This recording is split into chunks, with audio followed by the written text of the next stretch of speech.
Hello students, आज हम संधि पढ़ेंगे। संधि सभी क्लास में आती है।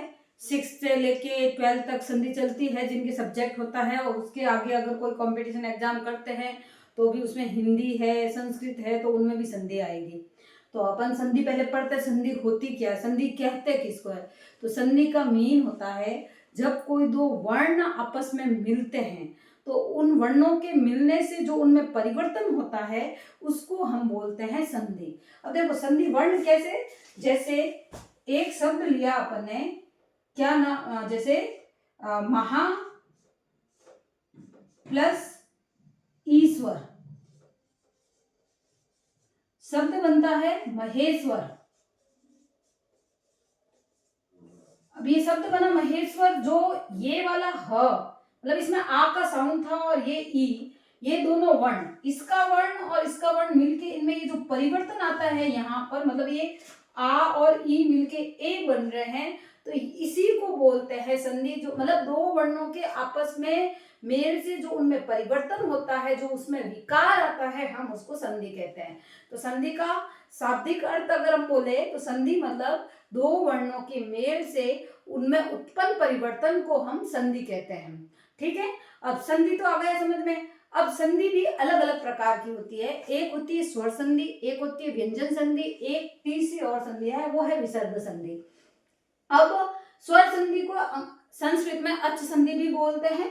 अब स्वर संधि 5 प्रकार की होती है। दीर्घ संधि, गुण संधि, वृद्धि संधि, यण संधि और आयादी संधि। हम पांचों प्रकार को पढ़ेंगे एक एक करके।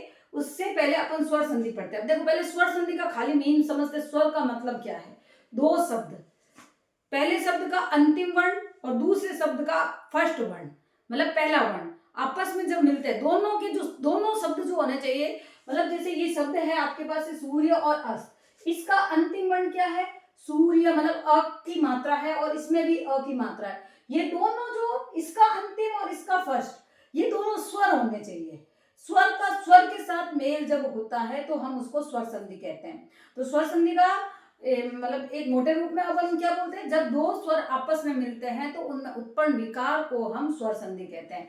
अब ये स्वर आपस में किस तरीके से मिलेगा, किस स्वर का किसके साथ मेल होने से कौन सा शब्द बनता है, उसको हम अलग अलग प्रकार में बांट देते हैं। 5 प्रकार की स्वर संधि है। तो सबसे पहले हम पढ़ते हैं दीर्घ संधि। दीर्घ संधि से पहले आपको सीखना है स्वर कितने। अपने को पता स्वर कहाँ से होता है? अ से लेके ए ओ औ, ओ और औ तक, ए आई ओ और औ तक, यहाँ तक स्वर होते हैं। इन स्वरों को भी आपने 3 प्रकार में बांटना है। कैसे बांटना है? स्वर में सबसे पहले आता है ह्रस्व स्वर, फिर आते हैं दीर्घ स्वर और फिर आता है संयुक्त स्वर। देखो ह्रस्व के अंदर कौन से होते हैं? अ, छोटा वाला ई, उ और ये री। ये जो होते हैं, ये चारों वर्ण स्वर के, ये चारों वर्ण जो है वो ह्रस्व स्वर बोले जाते हैं। फिर उसके बाद में दीर्घ में कौन से आते हैं?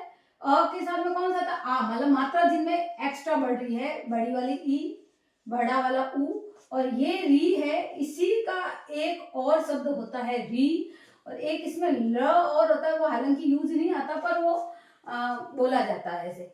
तो ये ह्रस्व स्वर है, ये आपके दीर्घ स्वर है, और संयुक्त स्वर ए, आई, ओ और औ, ये चारों आपके संयुक्त वर्ण बोले, संयुक्त स्वर बोले जाते हैं।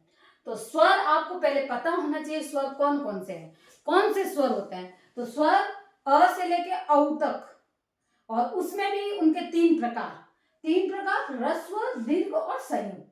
ह्रस्व में कौन सा? अ, ई, उ, री और री। हालांकि ये संस्कृत में ज्यादा हिंदी में नहीं है, पर फिर भी इसको पढ़ना है क्योंकि संधि संस्कृत और हिंदी दोनों में एक जैसी है।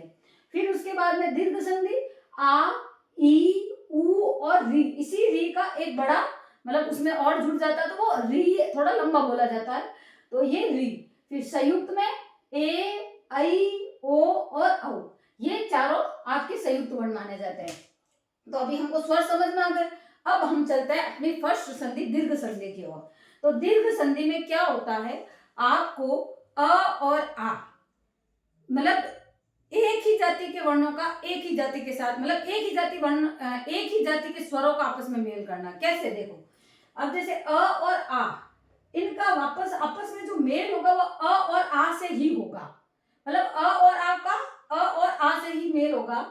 जैसे मेरे पास शब्द है सूर्य प्लस अस्त। अब देखो इसको, सूर्य को हम कैसे लिखते हैं, सूर्य लिखा, य को हम य प्लस अ लिख सकते हैं, है ना, ये ऊपर र है आपके यहाँ पे, इस तरीके से लिख सकते हैं। और आगे वाला शब्द है अस्त, अस्त। अब यहाँ पर इसका लास्ट और इसका पहले यहाँ पे संधि होती है आपके, ये अ और ये अ, ये अ और अ, मतलब अ और अ आपस में जुड़ते हैं तो आ बनाते हैं।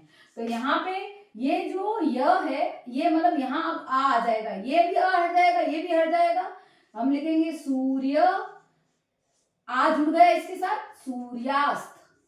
शब्द क्या बन गया, सूर्यास्त। यहाँ पे ये जो परिवर्तन आया है ये आपकी दीर्घ संधि।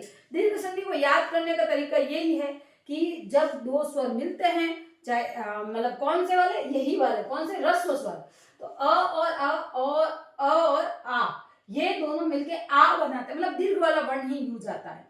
तो दीर्घ वाला वर्ण कौन सा था, आ, तो यहाँ हो गया सूर्यास्त। ठीक है, इसी तरह का एक और ले लो, जैसे विद्या, विद्या प्लस आलय। अब देखो ये है, इसमें आ की मात्रा और यहां है आ और आ और आ भी मिलके आ ही बनते हैं। तो यहां पे हम क्या लिखेंगे, विद्यालय।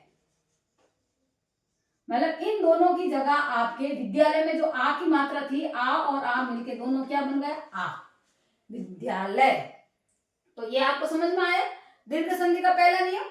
अब दूसरा नियम देखो, दूसरे नियम में आपको बता रखा है ई और ई। देखो इन ई में ये वाली बड़ी हो सकती है, ये छोटी हो सकती है, ये छोटी हो सकती है, ये बड़ी हो सकती है, दोनों बड़ी हो सकती है, दोनों छोटी हो सकती है, ये सब मिलके बड़ी वाली ई ही बनाते हैं। अब शब्द है आपके पास में हरिच्छा, देखो हरि प्लस इच्छा। अब यहाँ पे आपको क्या करना है, इस हरि को हम तोड़ते हैं, देखो ह प्लस री को र प्लस ई लिख देती हूँ, ठीक है, और इच्छा में ई। अब ये दोनों ई और ई मिलके बड़ी ई बन जाएंगे, कैसे, ह र में बड़ी ई की मात्रा और ये छा, हरिच्छा। तो यहां पे शब्द क्या बना, हरिच्छा। इसी तरीके से परीक्षा में री छोटा है और ई में बड़ा है तो ये बड़ी बन जाएगी, परीक्षा। ये दूसरा वाला नियम, मतलब ई और बड़ी ई वापस ई और बड़ी ई से मिलती है तो बड़ी ई ही बनती है, ठीक है। उसी प्रकार से तीसरा आपको ध्यान देना है, ऊ और बड़ा वाला ऊ वापस में ऐड होता ऊ और बड़ा ऊ से, तो बनता क्या है, बड़ा वाला ऊ। जैसे मैंने एक एग्जांपल लिखा, गुरु प्लस उपदेश, गु और रू में अभी ये छोटा है, बन क्या जाएगा, इसका और इसका मेल होके ये बड़ा वाला रू बन जाएगा, गुरुपदेश। इस सॉरी ये बन गया गुरुपदेश। इसी प्रकार ये भू और ऊर्जा, देखो भू में बड़ा ऊ और इसमें भी ये बड़ा ऊ, दोनों मिलके वापस बड़ा ऊ ही बनेंगे, मतलब भू भूर्जा। इस वाले ऊ का इसके साथ में मेल हो गया है, ठीक है। अब एक जो चौथा नियम था वो री का। अब री का देखो कैसे है कि ये वाला री अगर वापस री से मिलता है तो ये वाला री बन जाता है। अब इसको बोलते हैं ऋणम और इसको क्या बोले फिर, मातृणम। थोड़ा लंबा ले लीजिए, ऐसे उदाहरण थोड़े कम ही आते हैं, मातृ प्लस ऋणम, मातृणम। और एक ऐसा और होता है पितृ प्लस ऋणम, तो पितृऋणम, ठीक है। तो ये आपकी कौन सी संधि हो जाती है, दीर्घ संधि कंप्लीट हो जाती है। तो दीर्घ संधि के अंदर आपको इतना ही ध्यान रखना, एक तो एक ही जाति के स्वर मिलते हैं, एक ही जाति के मतलब अ का अ के साथ ही मेल होगा, अ का आ के साथ ही मेल होगा ये। और दूसरा आपको ध्यान क्या रखना है, अपने को ये ध्यान रखना है कि जैसे अ और आ, मतलब अ और आ, या अ का आ के साथ मेल हो या आ का आ के साथ मेल हो, वो हमेशा बड़ा ही आ मतलब बड़ा ही वर्ण आएगा, बड़ा ही स्वर आएगा, ठीक है। तो इस तरीके से अपने ये कंप्लीट हो जाती है। कुछ एग्जाम्पल्स मैंने आपको यहाँ पे दे रखे हैं, किसके? इसके दीर्घ संधि के। ये आप कमेंट में लिख के मुझे जरूर बताएं। इसको मतलब आप करके देखिए कि इनमें क्या बनेगा। जैसे गिरी प्लस इंद्र है तो गिरीन्द्र, आप करके बताइए, आंसर कमेंट में लिख के बताइए। और इस प्रकार से आप अपने क्वेश्चनों की प्रैक्टिस कर सकते हैं। ठीक है, फिर हम अगले गुण संधि की ओर चलते हैं। नेक्स्ट पेज पे हम सेकंड संधि पढ़ेंगे, स्वर संधि की गुण संधि। तो गुण संधि के अंदर आपको ध्यान क्या रखना है, अब हम पढ़ रहे हैं गुण संधि। तो गुण संधि के 3 नियम है पहले तो। अब यहाँ देखो, पहले संधि में हमने पढ़ी दीर्घ संधि, जिसमें एक ही जाति के वर्ण आपस में मिलते हैं, स्वर मिलते हैं। अब दूसरी है जो गुण संधि, इसमें आपको ध्यान क्या रखना है, इसमें अ का अ के साथ मेल नहीं होगा, अ का ई के साथ, मतलब उसके अलग वाले वर्ण, अ का ई के साथ मेल, आ का ई के साथ मेल, तो जो शब्द बनेगा वो बनेगा आपके ए। ठीक है, फिर आपको जैसे एक एग्जाम्पल दिया, जैसे रमा, देखो रमा प्लस ई स। अब यहाँ रमा में क्या आया, आ की मात्रा, और यहाँ से ई, ये मिलके क्या बनेंगे, ए। तो यहाँ पे ए मतलब एक मात्रा वाला वर्ण, तो यहां से क्या बनेगा, रमेश। ऐसे ही देव प्लस इंद्र, देवेंद्र। इस तरीके से ये संधि होएगी सेकंड वाली।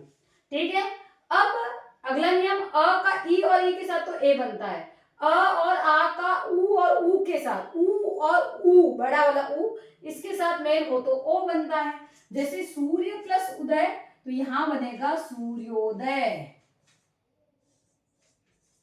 बना कैसे, देखो सुनो, सूर्य, इसमें मतलब इसका स्वर कौन सा है, अ।